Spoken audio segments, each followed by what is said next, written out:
Bienvenue sur Horizon d'Afrique, la chaîne qui décrypte les révolutions diplomatiques africaines. Aujourd'hui, nous vous révélons comment l'Algérie vient de mettre fin à l'arrogance française avec une série de décisions sans précédent qui font trembler Paris. Expulsion de diplomates, ambassadeurs déclarés persona non grata, mise au pas de la France coloniale. Si vous voulez comprendre comment Alger vient de remettre Paris à sa place, restez jusqu'à la fin. Abonnez-vous maintenant et activez la cloche pour ne rien manquer de nos révélations explosives. L'année 2025 restera dans les annales comme l'année où l'Algérie a dit « stop à l'arrogance française », « stop aux ingérences », « stop aux humiliations », « stop au néocolonialisme déguisé ». Une série d'événements en cascade a mené à la plus grave crise diplomatique entre les deux pays depuis l'indépendance de l'Algérie en 1962. Tout commence le 15 avril 2025. L'Algérie expulse 12 fonctionnaires français du ministère de l'Intérieur en poste à Alger. 12 policiers et gendarmes priés de quitter le territoire algérien immédiatement. La France est consternée. Paris qualifie cette décision d'injustifiée et incompréhensible.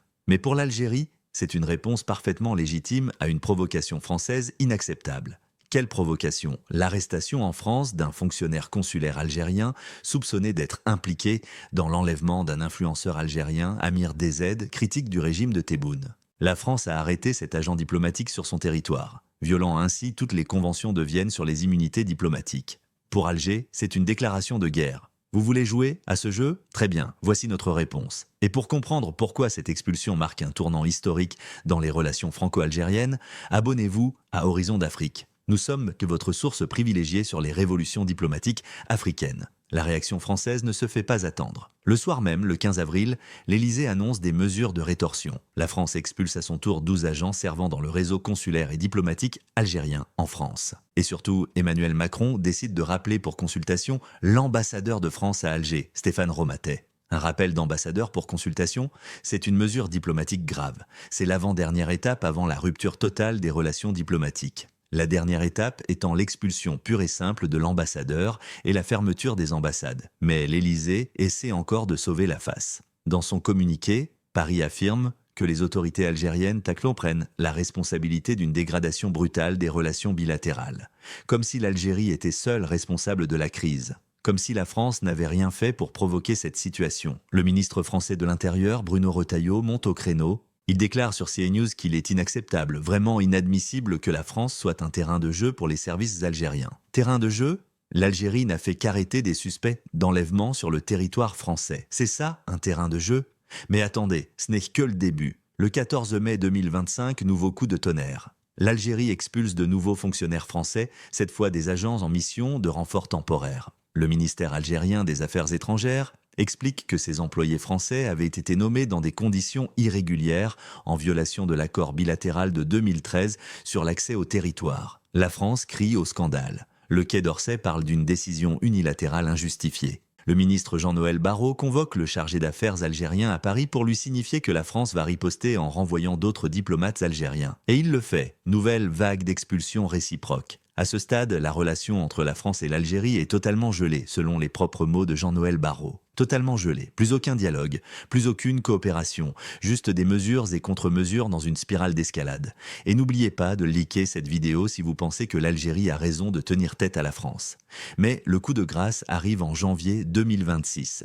Le 22 janvier, France Télévisions diffuse un numéro de l'émission Complément d'enquête consacré à la crise franco-algérienne. Et dans cette émission, le président algérien Abdelmadjid Tebboune est traité de voyou. Voyou? Le président d'un État souverain, insulté publiquement sur une chaîne de télévision publique française, c'est la goutte d'eau qui fait déborder le vase. Tebboune est ulcéré, furieux, humilié, et il décide de franchir le Rubicon. Le 28 janvier 2026, l'Algérie déclare l'ambassadeur de France, Stéphane Romatet, persona non grata, indésirable sur le territoire algérien. Il ne peut plus remettre les pieds en Algérie. C'est une décision d'une gravité exceptionnelle. Déclarer un ambassadeur persona non grata, c'est l'équivalent diplomatique d'une gifle publique. C'est dire à la France, votre représentant n'est plus le bienvenu ici. Vous nous avez manqué de respect une fois de trop. Et savez-vous ce qui s'est passé avec l'émission Complément d'enquête? L'ancien ambassadeur de France en Algérie, Xavier Driencourt, avait été interviewé pour cette émission. Il apparaissait même dans le teaser. Mais au montage final, ses interventions ont été coupées, censurées. Pourquoi? Probablement parce qu'il tenait un discours trop équilibré, trop nuancé, pas assez anti-algérien au goût des producteurs. Et pour suivre tous les rebondissements de cette crise historique, abonnez-vous à Horizon d'Afrique et partagez cette vidéo massivement. Mais revenons aux causes profondes de cette crise, car tout cela ne vient pas de nulle part. Les tensions entre l'Algérie et la France couvent depuis des années. Et elles ont plusieurs sources. Première source, le dossier du Sahara occidental. En juillet 2024, la France a officiellement apporté son soutien au plan d'autonomie marocain pour le Sahara occidental. Pour l'Algérie, c'est une trahison absolue. La France, ancienne puissance coloniale qui se permet de décider du sort d'un territoire africain en violation du droit international. L'historien Benjamin Stora le confirme.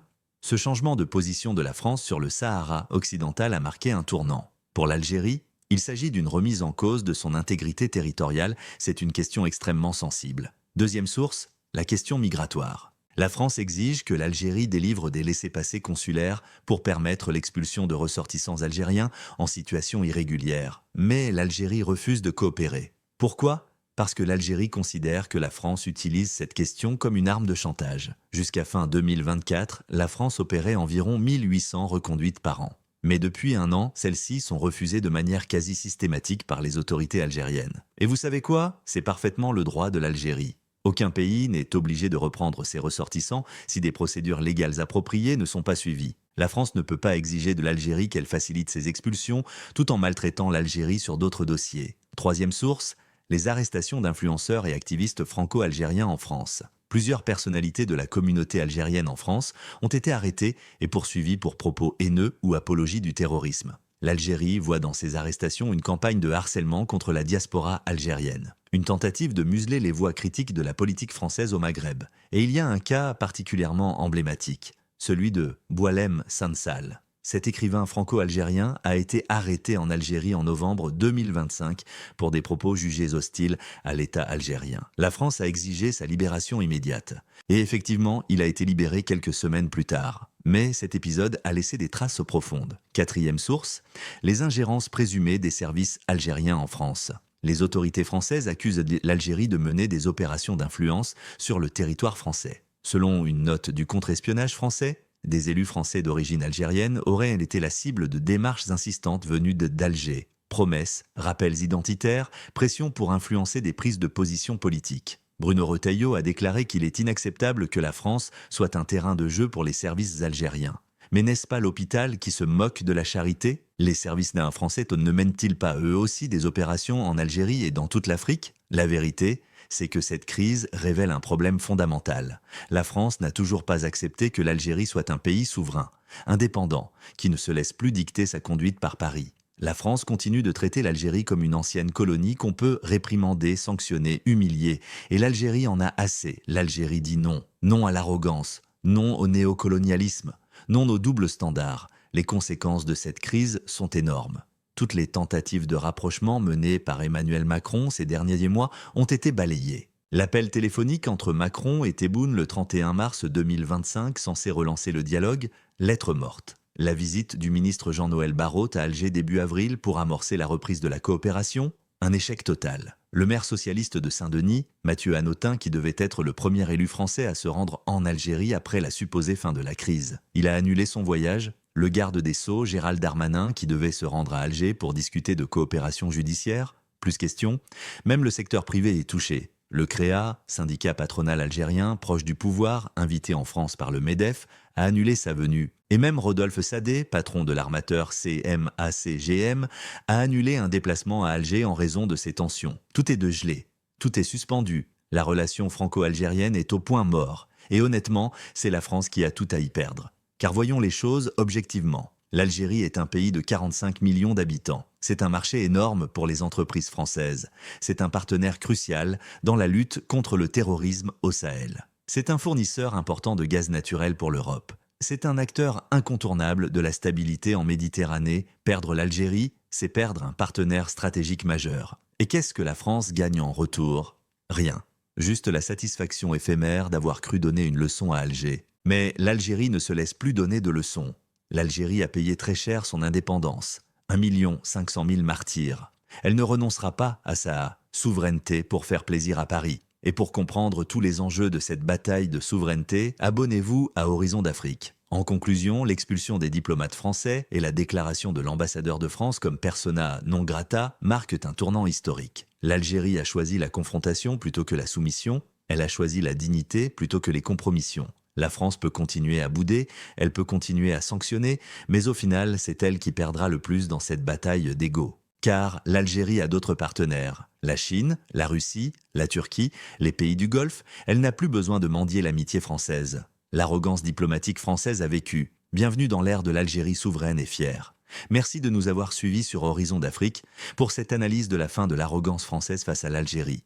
Si vous avez apprécié cette vidéo, n'oubliez pas de laisser un like, de la partager massivement et surtout, abonnez-vous pour ne rien manquer de nos prochaines révélations. Activez la cloche pour être alerté immédiatement. Dites-nous dans les commentaires si vous soutenez la position courageuse de l'Algérie. À très bientôt sur Horizon d'Afrique, la voix de l'Afrique libre et souveraine.